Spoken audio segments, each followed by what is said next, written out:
देख रहे हैं विर्सुआ टाइम्स। इस समय मैं करदमपुरी वार्ड में मौजूद हूँ और मेरे साथ तो अंकल जी हैं। अंकल जी, क्या नाम है आपका? ब्रजमोहन शर्मा। ब्रजमोहन शर्मा जी, अगर बात करें मोदी सरकार को या फिर दिल्ली में, उत्तर पूर्व दिल्ली में हम हैं, मौजूद हैं इस समय। बात करें मनोज तिवारी जी की, मनोज तिवारी जी के जो 11 साल के 11 काम आप गिनवा दें। देखिए, मनोज तिवारी जब से 2014 से इस क्षेत्र में आए हैं, काम तो 11 की जगह मैं आपको 50 गिनवा दूंगा, लेकिन बहुत सारे काम ऐसे हैं जो वास्तव में सांसद जी ने अपने अथक प्रयासों से पूरे करवाए। जैसे इसमें सबसे पहले आप अगर सिग्नेचर ब्रिज की बात करेंगे, जो 20 सालों से पेंडिंग पड़ा था। राजनीति करती रही सरकारें इसमें, लेकिन काम नहीं करा। फंड कम जो तय हुआ वो खर्च कर दिया, उसके बजट बढ़ा दिया, फिर भी नहीं पूरा हुआ। अंत में सांसद जी ने अपने प्रयास से उसे पूरा करवाया। बात कर रहे हैं आप सिग्नेचर ब्रिज के, कैसा सबसे पहले तो 2014 में मनोज तिवारी जी आए थे, तो सबसे पहले जो काम किया था उस सिग्नेचर ब्रिज किया था। लेकिन कुछ लोगों का कहना है, और दिल्ली सरकार ने उसका उद्घाटन किया, उस समय केजरीवाल जी मुख्यमंत्री थे, 49 दिन की सरकार थी, आपको अगर याद हो तो। उन्होंने इसका फंड दिया और वो बनवाया। ये कहना है दिल्ली सरकार का, आम आदमी पार्टी के लोगों का। और सांसद मनोज तिवारी जी वहाँ गए थे और मनोज तिवारी जी को बुलाया भी नहीं गया था, और उनको वहाँ से, और मनोज तिवारी जी वहाँ से आ गए, धक्का मुक्की हुई थी। अगर आपको पता हो तो क्या कहेंगे? देखिए, जहाँ तक केजरीवाल की बात है, केजरीवाल पार्टी का जो आपका कल्चर है, वो धक्का मुक्की, लड़ाई झगड़ा, बवाल, इसके अलावा कोई उनका कल्चर नहीं है। और वो बिना केंद्र के सहयोग के वो काम हुआ नहीं। वो तभी हुआ जब केंद्र ने उससे सहयोग करा। अब उन मनोज तिवारी जी का पहला काम मान लेते हैं, अगर आप कह रहे हैं तो। दूसरा काम मनोज तिवारी जी का देखिए, बता आप दीजिए। सीलमपुर से निकलते होंगे तो सीलमपुर में भयंकर जाम लगता था।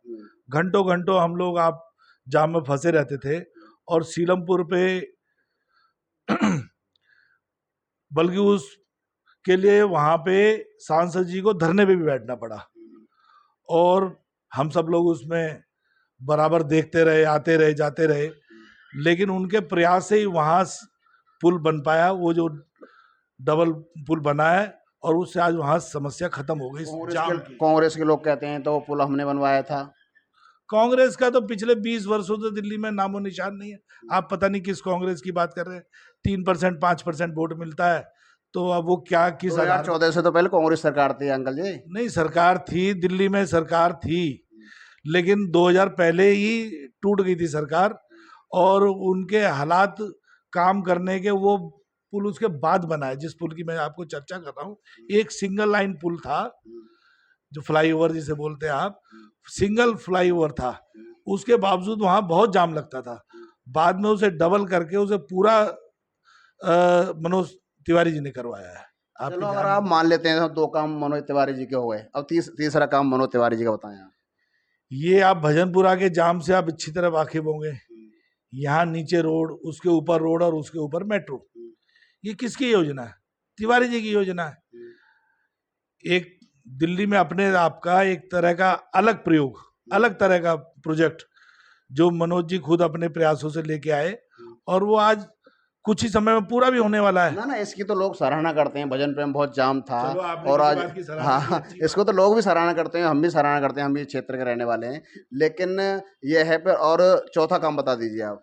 देखिए, अब दिल्ली से देहरादून जो खजूरी से होकर रोड, एलिवेटेड रोड जा रहा है, जिससे आप 2 घंटे 2.5 घंटे में देहरादून पहुंचेंगे, वो भी माननीय सांसद जी का प्रयास है, जिसकी वजह से इतना बड़ा प्रोजेक्ट इस क्षेत्र में आ पाया। नहीं तो वर्षों से, आप अभी जिक्र कर रहे थे कांग्रेस का, कांग्रेस न जाने कितने वर्षों से यहाँ राज कर रही थी। शीला दीक्षित को बड़ा लोग काम वाले वो बताते थे, क्या इस क्षेत्र के लिए क्या काम कर? काम तो शीला दीक्षित ने किया। अब जो फ्लाईओवर है दिल्ली में, शीला दीक्षित ने बनवाया सर। वो बनाए होंगे, इस क्षेत्र के लिए क्या किया? मैं इस क्षेत्र की, जहां तक आप बात कर रहे हैं, इस क्षेत्र के लिए क्या किया? अब ये जब आप यहाँ से जमुना पार से सीधा देहरादून के लिंक हो गया 2 घंटे में, हो सकता है 2-4 महीने में वो चालू भी हो जाएगा। तो ऐसे बहुत सारे काम। कुछ लोग कहना है कि वो तो केंद्र सरकार ने बनाया है, वो तो जो नितिन गडकरी के फंड से बना है। देखिए, केंद्र सरकार जो कार्यक्रम करती है, केंद्र सरकार का यहाँ प्रतिनिधि कौन है? सांसद केंद्र सरकार का प्रतिनिधि होता है। इस क्षेत्र का प्रतिनिधि मनोज तिवारी है। मनोज तिवारी ही जब अपना प्रस्ताव, अपनी कोई विषय, अपनी कोई प्रोजेक्ट वहां रखेंगे नितिन जी का, तभी तो नितिन जी थोड़ी पूरे देश में गलियों में घूम घूम कर रोड पर प्रोजेक्ट बना रहे हैं। वहां के क्षेत्र के सांसद जो है अपना विषय रखते हैं, अपनी बात को रखते हैं, तब फंड उसके लिए अलॉट होता है और तब वो प्रोजेक्ट आगे बनता है। तो निश्चित तौर पे गडकरी जी ने उसमें सहयोग किया, लेकिन बिना सांसद के प्रयास के इतना बड़ा प्रोजेक्ट बनना आसान नहीं है। अंकल जी 6 काम आपने अभी तक गिनवा दिए मनोज तिवारी जी के, आप 7वां काम बताएं, 7वां काम क्या किया मनोज तिवारी? देखिए, अभी क्षेत्रों में जब आप जैसे जैसे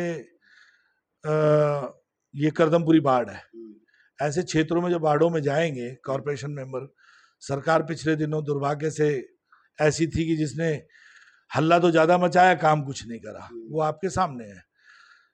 तो जहां जहां भाजपा के पार्षद थे, वहां वहां सांसद जी ने और अपने प्रयासों से, क्षेत्र की छोटे मोटे काम भी होते हैं उनमें, जो कि पार्षद में फंड नहीं था, पार्षद को फंड जो था वो भी नहीं दिया पार्षद को, भाजपा के पार्षदों को आप पार्टी ने।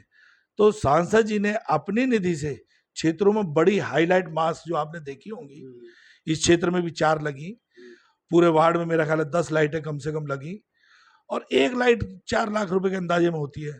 तो ऐसे 40 वार्ड है सांसद जी के पास, तो बड़ी हाई मास लाइट जितनी भी लगी हुई हैं वो सब सांसद जी के प्रयासों से और उनके फंड से लगी हुई हैं। इसके अलावा पार्कों में जैसे जिम लगे हुए हैं, जिम सांसद जी के निधि से ही लगे हुए हैं। जैसे अभी इस क्षेत्र में करदमपुरी में एक बड़ा पार्क है, यहीं आप जहां हम खड़े हैं इसके पास में ही, उसमें ओपन जिम लगा, वो सांसद जी के प्रयास से लगा, यहाँ के लोकल पार्षद मुकेश अगर करदमपुरी वार्ड में लगा है या फिर सारे वार्डों में सांसद जी के माध्यम से जिम लगे हैं? नहीं, जहां जहां देखिए पार्षद की भी उसमें भूमिका महत्वपूर्ण है। जैसे अब यहाँ के पार्षद मुकेश बंसल है, उन्होंने अपना प्रयास करा, सांसद जी के बार बार उन्होंने प्रयास किया और उनके अच्छे संबंध उनसे, तो उन्होंने फंड अलॉट करा और उन्होंने लगवाए। ऐसे अन्य भी जगह लगा होगा, अब अन्य जगहों की मैं नहीं कह सकता क्योंकि मैं इस क्षेत्र में ही रहता हूँ, तो मैं तो यहाँ की बता सकता हूँ। तो ऐसे बहुत सारे काम है, ऐसी बहुत सारी, और रोडों की स्थिति, अभी तक तो दिल्ली सरकार में आपकी सरकार थी, आपको पता ही है। तो मैं जहां रहता हूं इस क्षेत्र में, पिछले 10, 11, 12 वर्षों में जो पीडब्ल्यूडी का काम है, दिल्ली सरकार का काम है, वो हुआ ही नहीं, करा ही नहीं। अब सरकार बदली है तो कुछ सरकार ने अपना प्रयास करा, कुछ पार्षद ने प्रयास करा, तो ऐसे करके यहाँ की लोकल सड़कें, जब इस वजीराबाद पुल से आते हैं और गोकलपुरी को पार करते हैं, तो इसके साइड में ग्रीन बेल्ट है जो पूरी घिरी हुई थी, वो खाली करवा के उसमें पार्क डेवलप करवाया। आप कभी जाएंगे देखेंगे तो वो सांसद जी के प्रयास से वो काम चल रहा है। अभी वो पूरा पार्क की 4 दीवारी हो गई है, सब कुछ हो गया है, लेकिन अभी उसमें पेड़ पौधे और वो लगने हैं, वो अभी काम चल रहा है।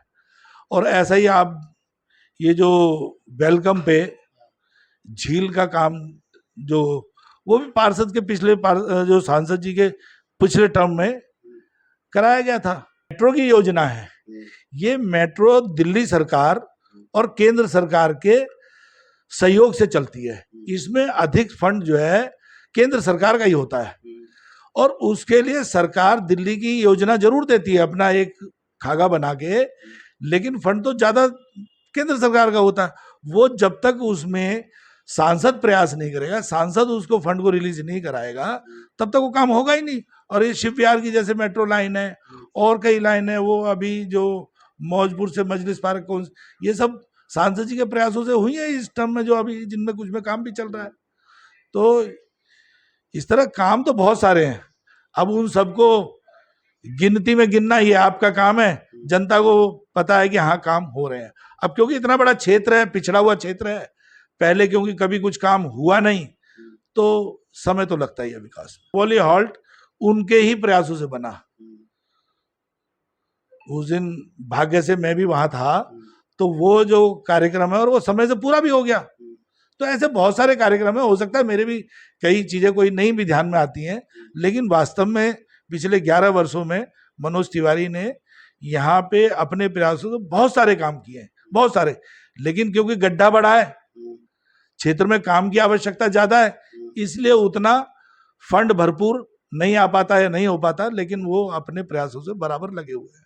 तो ऐसे बहुत सारे काम हैं। जब अब इतना बड़ा क्षेत्र है, बहुत सारी जगह हम भी नहीं जाते, अपने क्षेत्र का ही देख पाते हैं ना।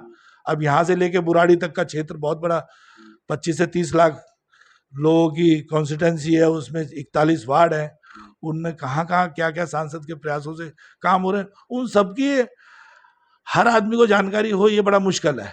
लेकिन हाँ, अगर बाड़ों में जाके आप जानकारी लेंगे तो निश्चित तौर पे आप काम समझ में आएंगे, इसमें कोई दो राय नहीं।